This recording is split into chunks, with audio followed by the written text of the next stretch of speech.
Audio Jungle. Audio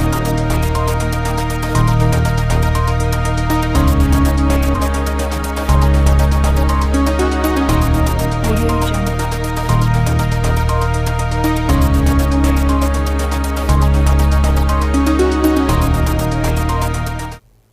Alright, so welcome back to the show. It's still from the newspaper. Don't forget to go and watch us live on Facebook at MFM 97.3. And as you're watching us, do well to like, comment, and share. We are now in the last segment of From the Newspaper this morning, which is the details to the headlines. And the first story bringing us 6. Amputon faces tough text as new INEC chair. Professor George Amputon appointment as chairman of the Independent National Electoral Commission on Thursday set the stage for a major leadership test as he inherits an electoral system dogged by the controversy, low voter confidence, and pressure to deliver credibility election. He was appointed following the National Council of the State's anonymous endorsement of the Kongi-born academic during his meeting at the Council Chamber of the State House of Abuja. He succeeded Professor Mahmoud Yakub, whose decades-long tenure as the INEC chairman ended on Tuesday. The minute's President Bola Tinubu explained that his choice of Amputon was based on the letter's apolitical stance, integrity, and impeccable record of the service. Council member, including service of former leader, backed the nomination, describing the professor as a man of proven integrity. Kogi State Governor Usman Odudu said Amputon's track record reflects a deep commitment to justice, knowledge, and national service. Following the council approval, the president is expected to transmit Amputon's name to the Senate of the screening of the confirmation in line with the constitutional provision. Age 58, Amputon hails from the Ayetoro Gabe in Ijem local government area of Kogi State. A professor of law at the University of Jos, Plateau State, is currently in institution deputy vice chancellor administration. Also, he served as a pro-chancellor and the chairman of the governing council of Joseph Ayo Babalola University in Osun State. Political parties on Thursday urged Amputon's son to restore the public confidence in the Nigeria electoral process through transparency, neutrality, and deep institutional reform. Reacting to the development, the African Democratic Congress cautioned the new electoral empire chief to remain loyal to the Nigerian people and not the political interests. This was an People Democratic Party urged him to prioritize internal cleansing and comprehensive electoral reform to restore public confidence in the commission.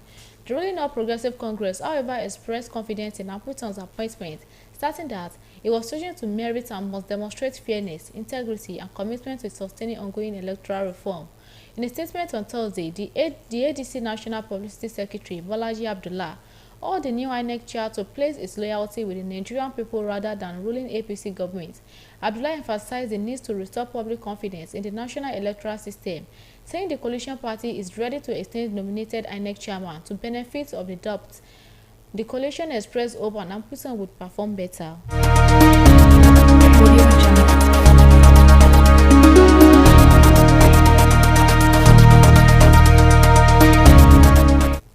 Customs seized 1.9 billion naira house drugs, expired flour at Seme border.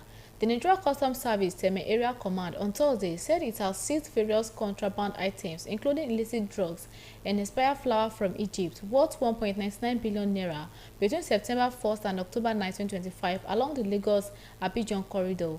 Addressing journalists during his maiden press briefing at the command in the Seme border, the Custom Area Controller Wale Adenuga explained that the expired flour 10,000 bags with a deputy paid value of 1.2 billion naira were conveyed in 5 trucks. Adenuga stated that the expired products pose serious public health risk, which could have led to infection, food poisoning, and long-term health complications if they had entered Nigeria's market. Seme border, located at the Badagry, Lagos State, is one of the Nigerian busiest and most sensitive on the border. It connected Nigeria to Benin Republic and served as the gateway for the trade and movements along the Lagos-Abidjan corridor.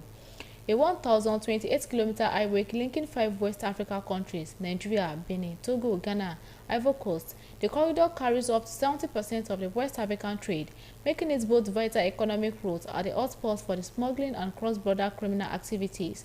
Over time, the commander of the intensified effort to ensure the smugglers are pushed out of business, thereby encouraging legitimate trades. The Seme Custom boss said that within the review period, the commander seized 1,104 parcels of cannabis, sativa, and 1,020 packs of tramadol, adding that 2 suspects has been handed over to the National Drugs Law Enforcement Agency for further investigation. It describes smuggling as the economic sabotage that stripping the nation of vital revenue and endangers public welfare, stressing that the resources diverted into illicit trade could otherwise empower small and medium enterprises and create jobs. Speaking on export, Adenuga said the commander facilitated non-oil exports totaling 53,989,046 metric tons of goods with a free of board value of 7.9 billion naira and Nigerian Export Supervision Scheme fee of 39.8 million naira. The CAC noted that the export comprises agricultural produce and manufactured goods, reflected renewed confidence among exporters in SEME and its vibrant trade hubs under the Economic Community of West Africa States Trade Liberalization Scheme. Adenuga highlighted the commands generated 1.5 billion naira in September 2025, up from 531.4 million naira in August, representing a 182% increase. He reaffirmed the command commitment to balancing the mandates of revenue generation, trade facilitation, and national security, leveraging technology and intelligence for efficiency border management. Adenuga also commended Nigerian Navy Forward Operating Base, Badagry, for its regular support in intercepting smuggled rights along the waterways. Audio Jungle.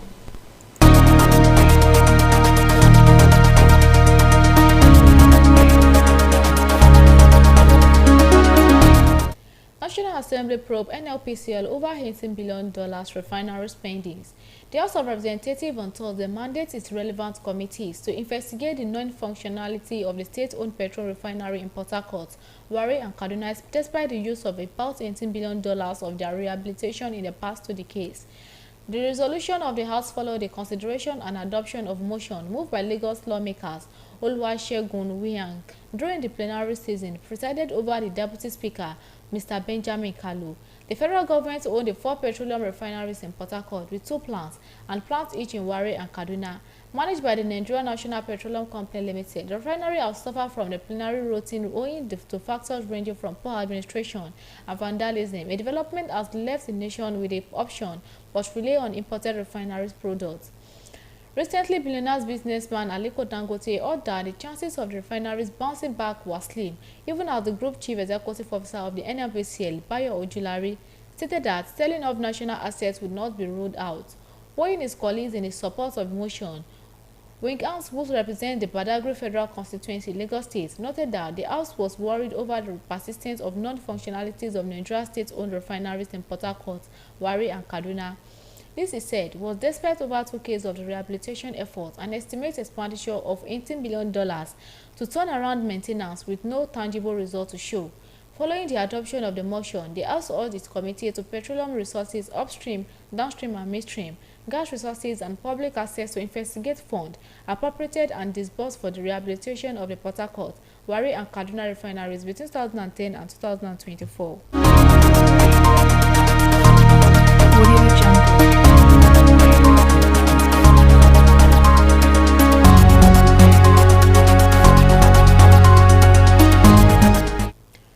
Story says Tinubu Oshumos as Christopher Akolade dies. President Bola Tinubu on Thursday played glowing tribute to the late Dr. Christopher Akolade, describing him as an icon of integrity, patriotism and excellence whose lives embodies to the best idea of service and leadership in Nigeria. The president noted that Kolade's public service career spanning the colonial era to Nigeria's First Republic reflected uncommon dedication to the nation, growth and moral capital. Tinubu also lauded Kolade's humanitarian work through the Christopher Akolade Foundation, particularly its lifelong advocacy for ethnical leadership and support for people living with the sickle cell disease.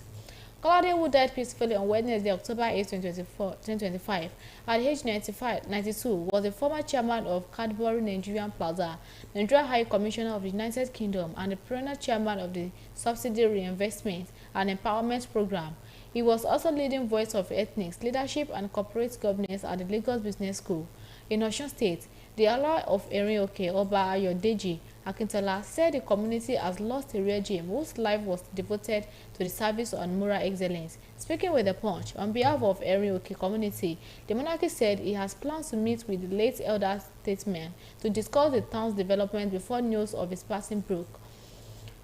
Born on December 28, 1932 in Erinioke, Osun State, Kolade was the son of Anglican missionary. He attended Government College Ibadan and later Foreign Bay College, Freetown, Sierra Leone, where he completed his higher education.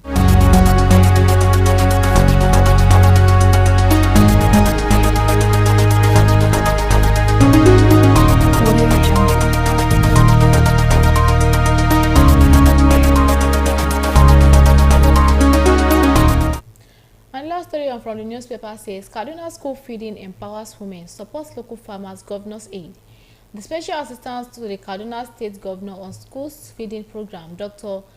Fauziya Buhari Ado, said the scheme has continued to empower women employed as cooks and support local farmers. She also called for the stronger humanitarian leadership and strategic partnerships to combat hunger and promote sustainable economic transformation across Africa. Dr. Fauziya, who made the call while receiving the 2025 Fourth Humanitarian Boot Camp Award in Nairobi, Kenya, according to the statement she personally signed and released today. She described the initiative as a holistic approach of strengthening multiple sectors of the economy, noting that every meal served goes beyond nourishment to symbolize hope, care, and opportunity for the next generation. She further stressed that food security must be viewed as a strategic pillar for Africa's social and economic development, adding that eradicating hunger is essential to ensuring stability, productivity, and peace across the continent.